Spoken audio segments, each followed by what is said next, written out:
আপনাদের প্রিয় নেতা জনাব কায়কোবাদ সাহেব আপনাদের কাছে কত প্রিয়। আল্লাহ আমাদেরকে একটা পরিবর্তন এনে দিয়েছে। আমাদের দায়িত্ব এই পরিবর্তনটার ভালো মন্দ, এটা সুখ দুঃখ, এটার সৎ ব্যবহার করা। কারণ আমরা যদি এই পরিবর্তনটাকে সঠিক পথে ব্যবহার করতে পারি ইনশাআল্লাহ, তাইলে এটা কিন্তু আমরা অনেক ভালো সুফল পাব। আর আমরা এই পরিবর্তনটাকে যদি আগের মতো, যে আল্লাহ আমাদেরকে সুযোগটা দিছে, এই সুযোগটা যদি আগের মতো আমরা দম্ভ গম্ভ করে আমাদের ইচ্ছা মতো আমরা চলাফেরা করি, আমাদের জন্য কিন্তু এই ধরনের আরেকটা শাস্তি আসতে পারে। আপনারা নির্দ্বিধায় যদি কেউ কোনো আপনাদের উপর অত্যাচার করে থাকে, কোনো সন্ত্রাস করে থাকে, কোনো চাঁদাবাজি করে থাকে, আমাদেরকে জানাবেন। আমরা যদি এর ব্যবস্থা, কার্যকর ব্যবস্থা না করতে পারি, তাহলে আপনাদের কাছে আমরা জবাবদিহি করতে বাধ্য থাকবো ইনশাআল্লাহ। মুক্তিযোদ্ধারা স্বাধীন করেছিল দেশটাকে। কেন স্বাধীন করেছিল?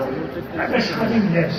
এই দেশে স্বাধীনভাবে কথা বলতে পারবো, স্বাধীনভাবে যার যার ইচ্ছা মতো আমরা দল করতে পারবো, যার যার ইচ্ছা মতো আমরা আমাদের মত প্রকাশ করতে পারবো। এই তো ছিল স্বাধীনতা।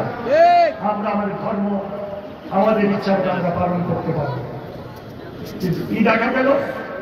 কিছুদিন পরেই শেখ মুজিবুর বাদশা যে কারোর মন মতো কথা বলা যাবে না, কার মন মতো চলা যাবে না, কোন সাংবাদিকের ইচ্ছা মতো সংবাদ পরিবেশন করা যাবে না, সত্য সংবাদ পরিবেশন করা যাবে না, কেউ কারোর নিজের ইচ্ছা মতো পরিবার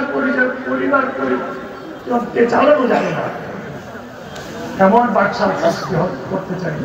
ওরা আল্লাহ এমন কাম করলো, মাত্র 6 জন কর্মকর্তাকে দিয়া একদম 1 মিনিটে সব শেষ হয়ে গেল।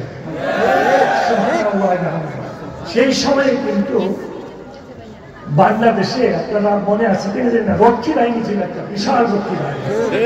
আমার 32 নম্বর ভবন, সেই যে ভবনে ওনাকে হত্যা করা হলো, সেই ভবনের থেকে আধা ঘন্টা দূরে হলো রক্ষী বাহিনীর ক্যাম্প শেরবাংলা নগরে। লক্ষাধিক রক্ষী বাহিনী ছিল, অত্যাধিক অস্ত্রের সজ্জিত ছিল। আমার আল্লাহ বলেন, এই খামোশ, তোরা কোনো কথা কইস না, তোরা কোনো কথা কইস না, তোরা চুপ থাক। রক্ষী বাহিনী কিন্তু একটা টু শব্দ করে না, একটা গুল্লিও করে নাই, একটা আওয়াজও করে নাই। ঠিক কিনা? কিন্তু সবকিছুর মালিককে আল্লাহ। এবার এই জালেমরা যখন এই যে দেখেন আমাদের কত মানুষকে হত্যা করেছে, শুধু হত্যা না, বিচারের নামে, বিচারের অজুহাতে মিথ্যা অপবাদ দিয়ে সুষ্ঠু বিচার না করে কিভাবে মানুষকে বিচারের কাঠগড়ায় করে হত্যা করেছে আপনারা জানেন তো? না জানেন? বাংলাদেশ জামাত ইসলামের বিশিষ্ট নেতাদের, যারা ইসলামী চিন্তাবিদ ছিল, এই দেশের রক্ত ছিল, তাদেরকে পর্যন্ত ফাঁসিতে লটকেছে। আমাদের সালাউদ্দিন কাদের চৌধুরী এমন ভাই, তাদের বিগত 16টি বছর তাদের কাজকর্ম বন্ধ ছিল। এমন পরিবার যাদের চোখের পানিতে তাদের কাপড় ভিজত, মা সন্তান সবাই। এমন ছিল বাংলাদেশের অবস্থা।